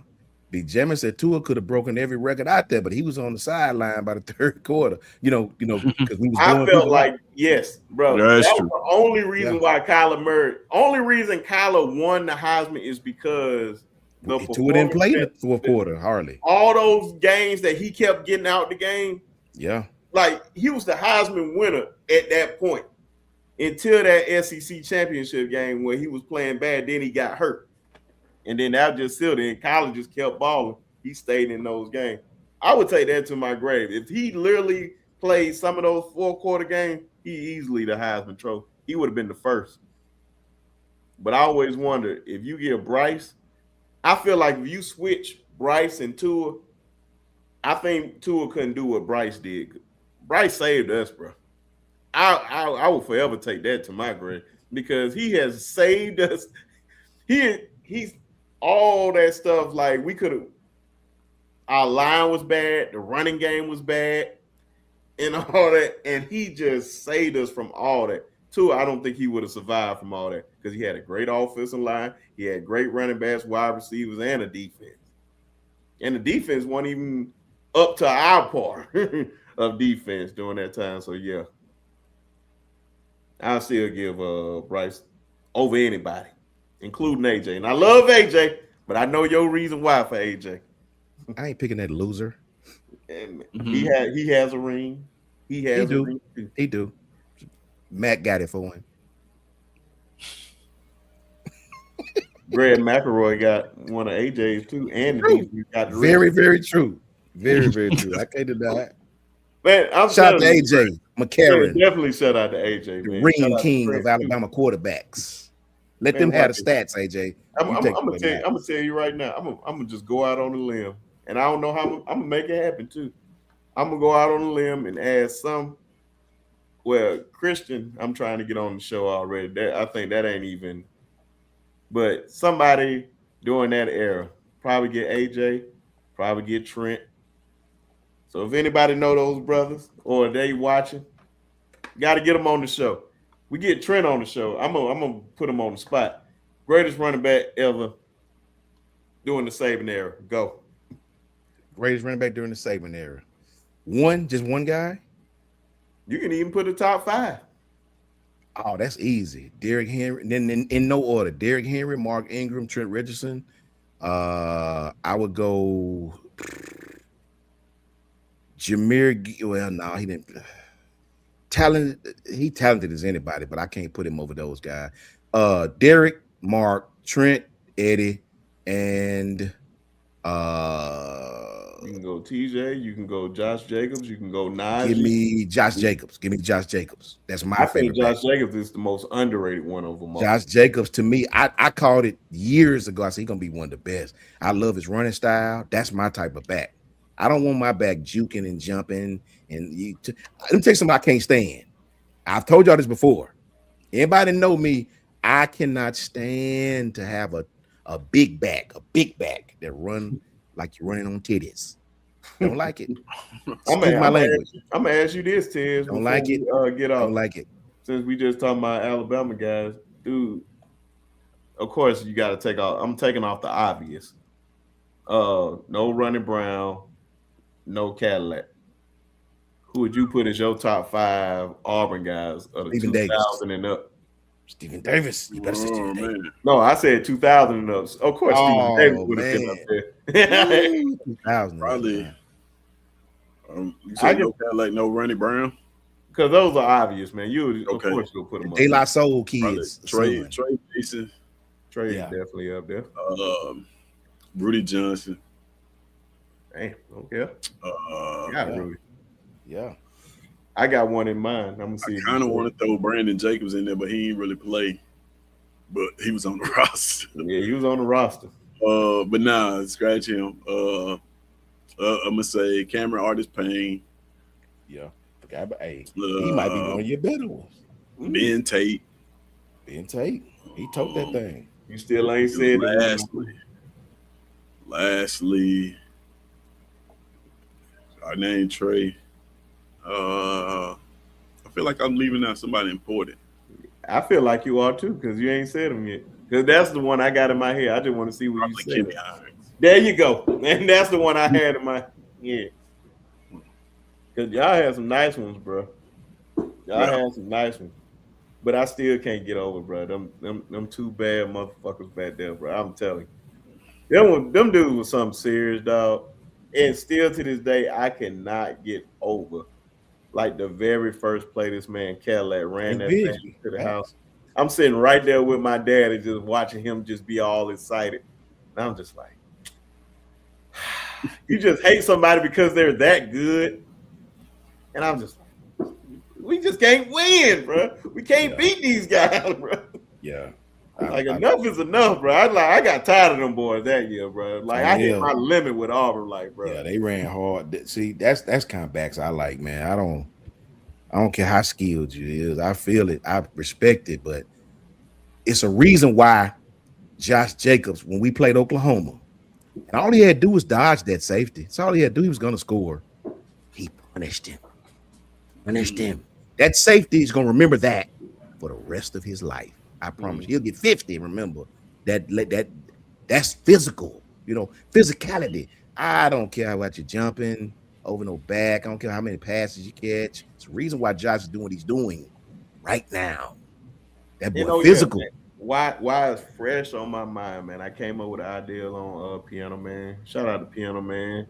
Hopefully it'll be going in the morning, so y'all check him out always at 8 o'clock. Shout out to Miss Susan up in this thing.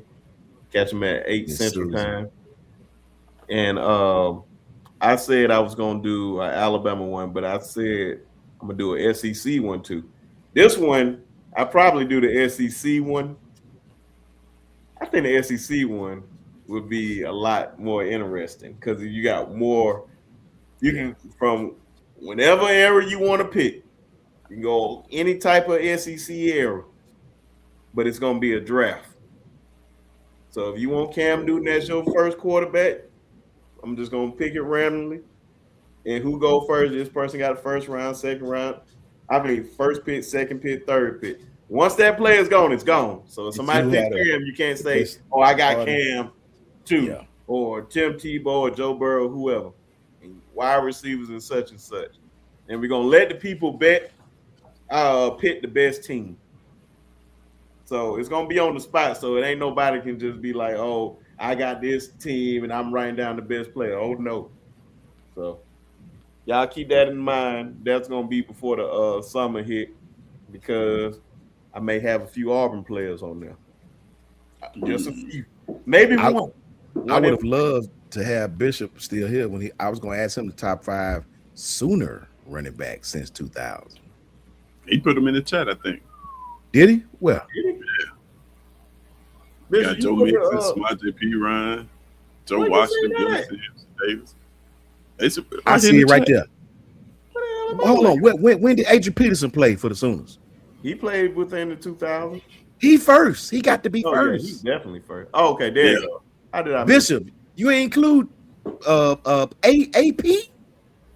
Well, he said this is his all time. Well, it's still. Damn. Hold on, AP not on here? Exactly. How is AP not on your list? Yes. Bro, it ain't no way. It ain't no way. You think P. Ryan was better than AP? No, he must have forgot AP. Bishop knows. Man, come on, bro. I don't even believe this. I think Bishop he probably just forgot it. Bishop knows. Oh, I didn't even know he put that. He said, Brenden and Coach Son, check out my Sooners running back. Yeah, bro, you forgot this one. I agree. Joe Washington, Billy Sim. Billy Sim was a. I'm taking DeMarco Murray. I was about to say no. Billy Sim was the man. Billy Sim was the man. Okay, he said I'm AP. Yeah. He said okay. All right now. I was like, bro, I know. Yeah. Like, come on now. Yeah, Adrian Peterson was. Now, if I'm doing an all-time Alabama one, shoot. Of course, Sean Alexander, who should be in the Hall of Fame, is up there. Derrick Henry. Man, you do all the time. You better put Bobby Humphrey on that thing. Y'all and that was the thing, bro. My daddy would lose his mind if I don't put Bobby Humphrey was a dog. Appreciate you, Patriot Life. Just out of respect, my bro. Bobby Humphrey. I gotta have Bobby Humphrey up there. Bobby Humphrey, Stacey. So I got 3. I said Sean Alexander, Derrick Henry. I gotta put Mark up there because he got a Heisman. Yeah, you gotta put Mark. Yeah, how quickly they forget, man. Mark Ingram was that dude, bro. Yeah, man. He used to tote that thing, man. I really want to put Trent somewhere. There's nobody more Alabama than Mark Ingram. Oh no, it definitely ain't nobody more Alabama than him. Trent was a killer. If Michael Irvin is whatever he is to Miami, that's what he is to Alabama. That's a great analogy. And then the one thing, bro, and this is why I was like, man, that almost pissed me off so bad when he was saying that we didn't deserve to get in there. I was saying the same thing. Coach Sean was saying the same thing after he lost the SEC championship. And they got on Mark.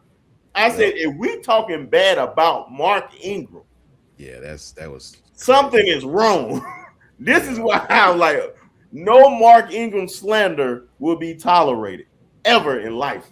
Sometimes you gotta be honest, man. Sometimes you got to be Like, honest. we didn't bro. deserve it. And then you see what happened. We got our ass whooped.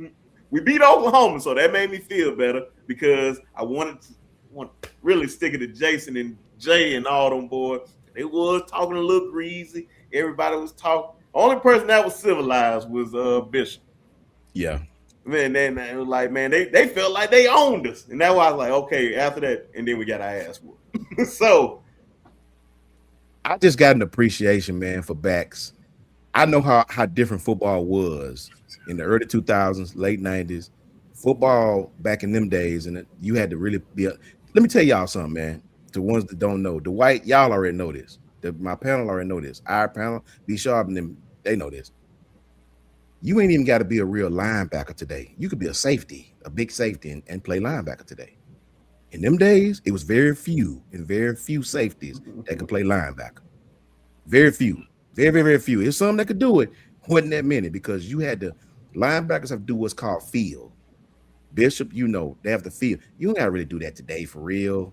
It's so spread out. You gotta do it, but it ain't. Yeah. In them days, people came downhill at you, bro. If you don't stop the run, you're gonna get your ass whipped. Nebraska gonna beat you by 70 points. I promise you. Right? You had to really play linebacker. Right? So what's more harder? Defending a tight end 15 to 20 yards, which most of them can do, or stepping up in the hole and taking on that lineman one-on-one. That's tough, bro. You got to have some different kind of I'm manhood to do that. I'm a punk out. I ain't gonna lie. Hey, bro, I'm the guy that got, bro. Listen, I told y'all my. Oh, but I done it, bro.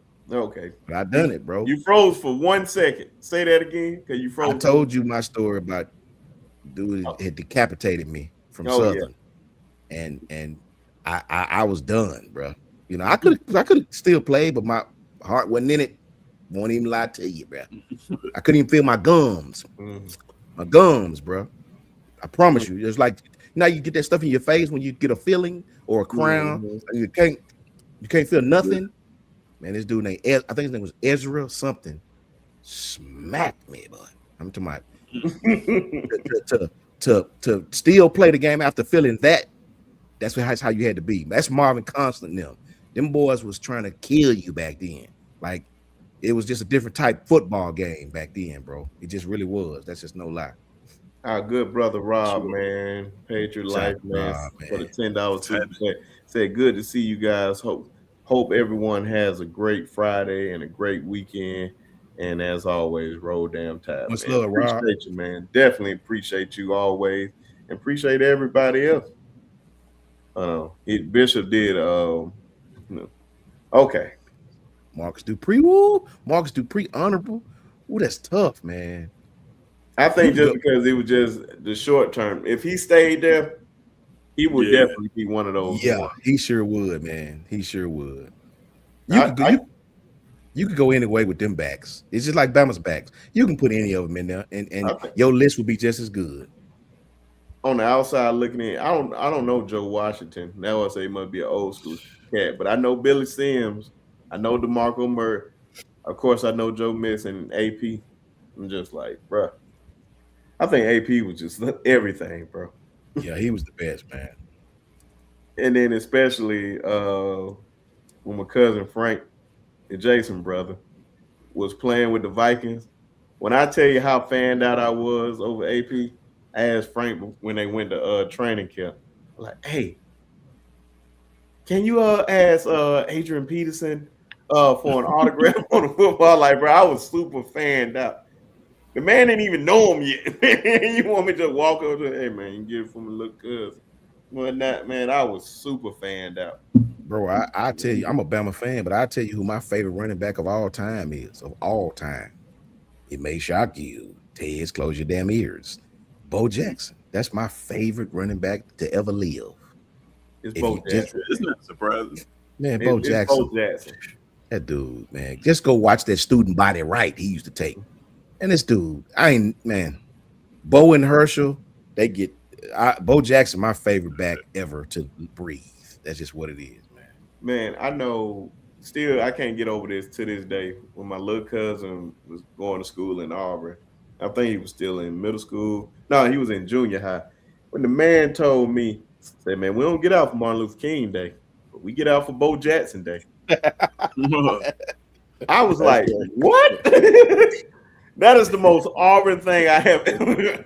They ain't out for Martin Luther King Day. Yeah. I think they are now for Martin Luther King Day. But during that time, wasn't that long ago, what he is, hold on, I'm 9 years older than him. So I'm 34. So he ain't no 23. Terry D. He ain't no 23.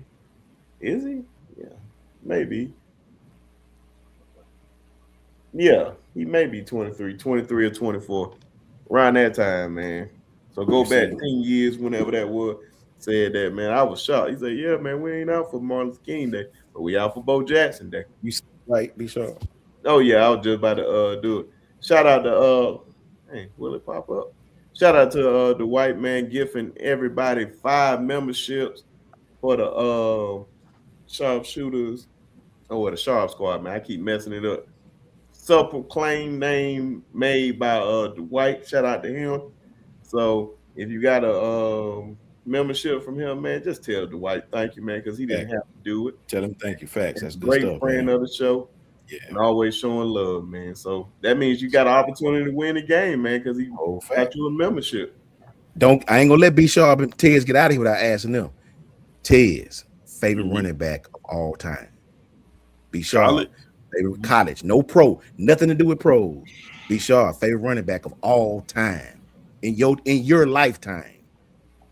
Oh man, that's Cadillac. Okay.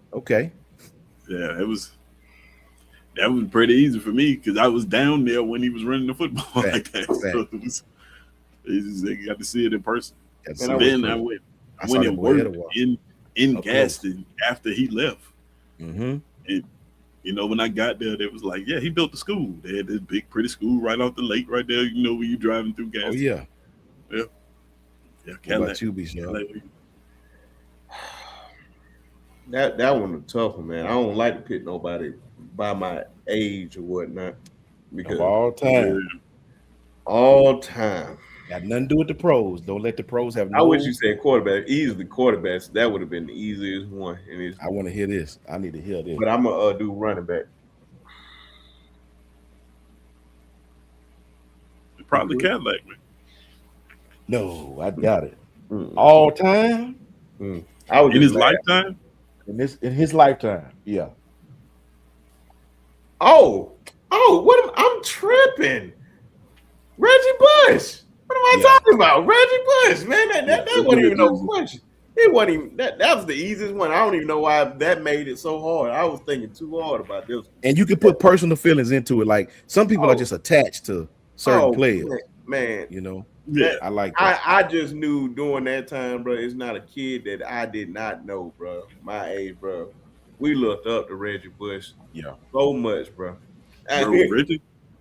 Reggie Bush was the first high school highlight tape to go viral. Yeah. Like I remember in high school highlight tape was just like this thing you had to see. You seen that I Reggie Bush now. I don't know. Michael Vick now, you know. Michael Vick. You know, but you're right though. Because it was social a little media bit earlier. Yeah, true. Very true. Very true. All right, real quick, we got time real quick. Favorite quarterback. B Sharp, you first. Favorite quarterback of all time. Pat White. I knew that. Yeah, that was easy pickings for him. It ain't even no question. Michael Vick for me. Mike Vick. Pat White, man. I love Pat White with all my heart. Yeah, wow, that's a good question. Favorite QB, Mike Vick for me, man. Mike Vick. I probably have to go with Mike Vick. I grew up. If I think about quarterbacks that I bought Madden because of that boy. Yeah, it'd probably have to be Mike Vick. Bro, my man's from the state. My dog did the damn thing. The only quarterback in Division I history to win 4 straight bowl games as a starting quarterback. Only. Yeah. And college, Ephraim.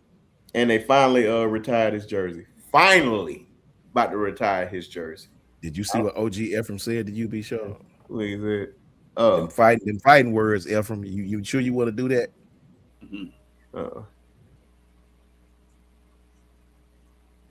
Not in college. Not in college. He was good. Marsh Falk was Oh great. man, He wasn't he better had than better Reggie Bush. stats. He did have better stats. Well, Lindale White had better stats than Reggie. I don't know if he was But better more running stats, back right. in college. In the pros, yeah, but in college, I don't know if he's better than Reggie Bush in college. I think Reggie Bush didn't have like you said, who Lindale y'all White had favorite better receiver?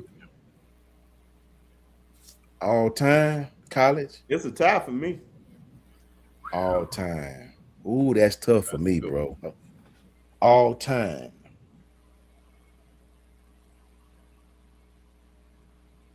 That's a tough one, bro. Ooh, that's a tough one, bro. It's so many. Man, bro. Because Randy Moss is on the board. Man, you took the words out of my mouth, bro. I know. Randy Moss. But I know this ain't everybody's favorite, but I used to love Riedel Anthony from Florida. I used to try to dress like him. You know, I did, man. Riedel Anthony was that dude, bro. I don't know, man. But no, I'm tripping. I'm bugging. My favorite receiver of all time is David Palmer, the Deuce. I was about to get on you. I wasn't gonna say nothing. I was gonna let you sit there and just be quiet and everything. The Deuce, bro. As much as you talked about him, the and you Deuce. ain't gonna say his name. I was trying to find somebody that was comparable, Randy Moss, but the Deuce, man, nobody touched me on offense like that guy did. That dude on offense for Bama was different. It's a tie for me. I can't even separate the two. Now I say this Randy and Calvin. Yeah, that's tough. I was like, bro, the only time I ever seen like Georgia Tech switch from a wishbone, they went from a passing offense the whole time while he was there. Like they were running 50% and passing 50%. But man, they was passing a little bit more because he was there. That's how you know you special. Favorite DB, Brisky, Tez. Mine is easy. Antonio Langham. Easy peasy, safeties? lemon damn squeezy. Including safeties or just corners? Any one of them. All time, Antonio Langham. Oh, you just safeties? Oh, you say all types of DB. It can be George T, Antonio Langham. They're my boys. I love them. Sean Taylor. Man, that's what I say. It ain't even no question. Y'all grew up in that area. 92 Bama team. That was my them dudes had look. That 92 Bama team had an effect on my life, bro. As far as the sport I was gonna play, as far as how hard I was gonna train. I don't even know if they know that. I think I told you I watched. Man, it was so random. It had like the 92 defense on YouTube. I don't know why I was right there. It was like a 25-minute video. So I just sat there and watched. Them boy were hidden, boy. Them boy were hidden. Look, like I never really seen it. I always seen like the national championship game, but they started from the first game all the way up. Yeah, man. Look, them boy. That's back when our crowd at Alabama was so loud, bro. When they would hit, they'd be like, "Ooh!" It was just different at Bama then, man. The crowd. Yeah, I gotta send you that video, man, because I really enjoyed that video. It was like stuff I ain't never seen. Tickets was cheap. The defense was stupid good, man. And them boys wasn't playing no game. Langham, T. I will forever love them dudes because you couldn't tell me I wasn't Sherman Williams, bro. You couldn't tell me I wasn't. I copied everything he done, brother. Everything. Loved it. Oh, yeah. But we about to get up out of here, fellas. Gotta let we'll save all this stuff for another time. What date? Give them the date too, B Sharp. We're gonna finish the it's gonna we're gonna try to finish it up this month, everybody. I just want everybody to be up here to really, really talk football for those last 4 games. Yeah. So stay tuned for those the final 4, the greatest teams of all time. And definitely stay tuned for like the all Alabama draft, like quarterback, the same thing with the SEC. May even do an Auburn one just to may do other teams just to make it fun throughout the year. That ought to be fun. Yeah, man. I'd love to do a Georgia one. Well, nah, I ain't gonna do no Georgia. But I damn sure ain't doing no LSU one. But or Tennessee. Oh hell. But I'm gonna let the brothers shout out their channel and we're gonna get up out of here. Tez. Yeah, man. You guys can find me at It's SC Season, man, here on YouTube and all platforms, man. We in the middle. We at the end actually of our fans versus day series. So we got rivalry week coming up Tuesday, where we're gonna pick each and every game for 2026 rivalry week. Well, when I say we, I mean you guys in the chat. Pick the winners and we compile those results, man. And then Thursday we got lunch breaks, 10:30 a.m. Central Standard Time every Thursday. Where we slow the conversation down, have some nuanced conversations about college football and whatever's popping. Man, appreciate these guys always for letting me come on here, man. Shout out to B Shaw, shout out to Coach Sean, shout out to everybody in the chat. I got a boo from Stephen Hicks, so I know he is good. I got a boo over from Stephen Hicks, so I know he's good, man. Shout out to y'all, man. And yeah, that's it for me, man. Appreciate y'all. Coach Sean. Man, JMHO Sports Talk on Twitter and YouTube. Got to pick the content back up, man. Been slacking here lately. Life been life, and I know I keep saying it, but we about to pick it back up. I promise you. Yeah. Really, really, really good to be with Tez and B Sharp. Have a good time, and y'all in the chat, man, are freaking awesome. Everybody, right? Good to see Eric D again, man, and my brother Patriot Life. Much love to y'all, man, and thank you for tapping in with us. Thank you for B Sharp for having us on. Oh yeah, man. Shout out to Sooner for Life, always coming up here. That's why I said, man, it's cool to have different fans from different SEC teams always coming over here and showing love, man. That means we're doing a great job at talking the game of football and other sports, man. That's why I said definitely appreciate you guys for even supporting the show. Make sure you hit that like and subscribe button. Once again, I'm gonna say it again. We're gonna do the so tell them in the Discord or whatnot. In July, we're gonna do the college football drawing. You got to be a member because those people have been loyal to me, and I want to do something special to them. I just don't want somebody just to subscribe to the channel just to get the game and then unsubscribe. But I know these people have definitely supported and always been there. So definitely appreciate you guys. I told y'all don't get the recognition that y'all deserve. And it's going to be more stuff. That was said more giveaways, especially getting closer to the season. So be on the lookout for that. So make sure you hit that like, subscribe button on the road to 2,000. Let's make that happen before July 17th, which is my birthday. And we're going to catch y'all on the next one. And I wish Tez was still here so we can let him know. F him for the rest of the Ted got the hell up out of here, boy. Okay. And he knew.